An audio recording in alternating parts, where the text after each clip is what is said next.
Who is the most overrated person in history? My sister. I do stuff too, Mom. Tutankhamun.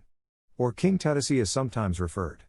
He was a boy pharaoh that only reached the age of maybe 18, born from incest and suffered scoliosis, a bad foot, walked with a cane, and contracted malaria, and likely died from an infection from a broken leg. Also, when he came to power, married his sister and had 2 miscarriages. This poor boy had lots of power, but was sick all his life, and likely his advisors made all decisions for him and eventually succeeded him. Also had a very short reign that ended with Egypt at war. They would lose under his successor. The reason we care so much about him is because of his incredibly well-preserved tomb. And it was only so well-preserved because he was such a minor pharaoh that everyone forgot where his tomb was, and another pharaoh built on top of it, concealing the entrance. Haha, I didn't know that one. Yep, and he didn't even have a tomb constructed. It was one not meant for pharaohs. Now I feel bad for him. I'm happy he got so overrated a millennia into the future.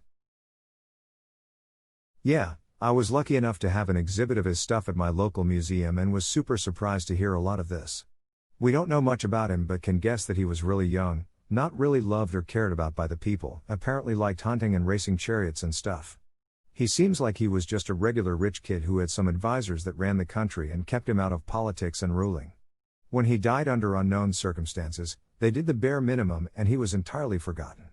Thousands of years later, some struggling archaeologist who was just barely getting by and had almost zero funding and was ready to give up and go home in disgrace was poking around somewhere lame and accidentally stumbled upon his tomb and was all, holy shit, look at all this amazing stuff, who was this guy? The randomness of life is crazy. Slightly off topic, but this anecdote sort of reminds me of how Bill Gates got rich. I listened to a podcast episode recently that went into details of how it happened. Microsoft was started as basically a consultant building apps for businesses. IBM decided they wanted to build their own PC and came to Microsoft to supply the OS for it. Twice Bill Gates turned them away to other companies that specialized in OSes as Microsoft didn't have an OS and no clue how to build one. Through random circumstances, IBM was forced to come back to Microsoft, who just ended up buying an OS from a hobbyist, customizing it for IBM, calling it a MS-DOS, and the rest of history.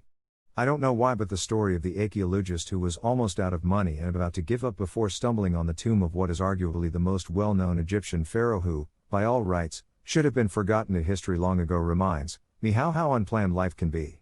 I still haven't had my coffee, so I'm probably rambling. Smile.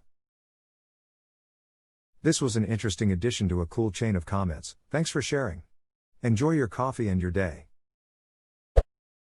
Guy Fawkes.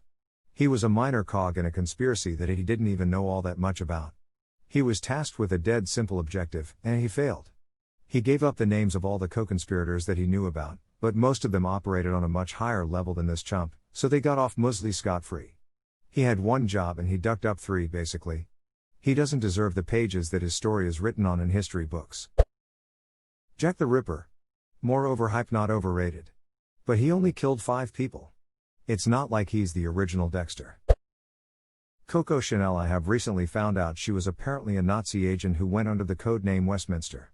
She spent most of World War II in Paris in the Ritz sleeping with Nazi officers, and had direct contact to Himmler and Goebbels.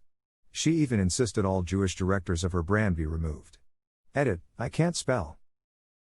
Haha, I searched Coco Chanel on Google, one of the top results was her life in pictures. Super weird that it totally blanks out anything around 1930 to 1950. Lamau, what a massive jump from 1921 to 1954. And then in 1954 they say she made a comeback without ever saying what she's coming back from. The fishiest part. Like seriously? Nothing interesting happened in her life for 33 years. Something similar happened to Jesus. He was born in a stable, then bam, Hess like 30. What about the in-between years? He was ducking Nazis at a fancy hotel. Now anytime anybody goes missing for any amount of time, I'll just assume they were ducking Nazis at a fancy hotel. So that's where my dad went. Waldo. Why should anyone even care to search for him? He's done nothing. The fact that he's always hiding is probably because he's done something wrong. Plus that ducker only has one shirt. Till Waldo is just a wandering homeless man. Ioannis Metaxas. He was the leader of Greece from 1936 to 1941. Most famous for not surrendering to fascist Italy during World War II. The only problem is that Metaxas was a fascist dictator himself. Yes, but he was our fascist dictator. I'm gonna have to go with Hitler. His paintings really weren't that great. Hitler could have become a great flower painter, but he chose the easy path. Ken M. Let's be real here. Who isn't overrated? Euler. Ducking Mad Lad lost vision in one of his eyes due to the strain of his work, yet he continued. He continued until he were no longer able to see on his other eye. Now that's some dedication. He discovered so many things that in order to prevent everything from being named after him, people started naming theorems and discoveries after the first person to prove them after him. Remember, sort by controversial for the real answers. Edit, since a lot of people are commenting this, it wasn't just Keanu, Obama, Trump, and Jesus when I originally made the comment, but they were there. Edit, coincidentally, I think those are also the answer to who do you think will make an appearance in the next Bill and Ted movie. Erwin Schrödinger, he is both overrated and underrated simultaneously. Henry VIII, let's be honest, all he did was strong-arm the church so he could marry another woman, the fat greedy sod. Do people consider him a good king? A lot of people know about him because he's the most recognizable British monarch aside from the Queen due to his penchant for divorce and splitting Catholicism again, but I never got the impression that people idolized him or anything. They say Henry VII spent his entire reign making the crown rich, only for Henry VIII to come along and spend it. Jehoram used him as the basis for Robert Baratheon too. This alone makes him not overrated. Bobby B is a legend. Gods, I was strong then. Kim Kardashian. Douglas MacArthur was obsessed with his legacy while being a far less capable leader than many of the other overlooked commanders in the Pacific Theater. He spent thousands of lives in battles on islands that had little strategic significance, declared the battle for the Philippines over while intense fighting raged on, and was disliked by many serving under him. Go listen to Read Max Hastings' Retribution, the battle for Japan for a great deep dive into the Pacific War. Added over. My grandpa had a story about MacArthur. He didn't like him very much. So grandpa was stationed somewhere in the Philippines and MacArthur was scheduled to spend an extended visit at their base. Now, MacArthur traveled everywhere with a full-size refrigerator, apparently. Have you ever tried to lift a 1940s refrigerator? They are heavy as shit. So grandpa's platoon gets assigned to fridge duty. They haul it off the boat, and up this giant hill where MacArthur was to be staying. No sooner do they get it up the hill than they get word that there is a possible air raid incoming, and the general needs to be evacuated to a facility at the bottom of the hill. And where MacArthur goes, so goes his fridge. Back down the hill they go. But then the air raid is a false alarm, and MacArthur goes back up the hill. Back up the hill they go. According to Grandpa, this happened a good 3 to 4 times during this one visit. So when MacArthur made that famous speech about I shall return to the Philippines, Grandpa's response was, I sure as hell hope not. Henry Ford.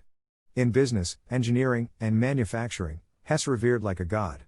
Professors like to gloss over his overwhelming antisemitism. Ford wrote and published a wildly anti-Semitic newspaper, which were spread around the Ford Motors facilities.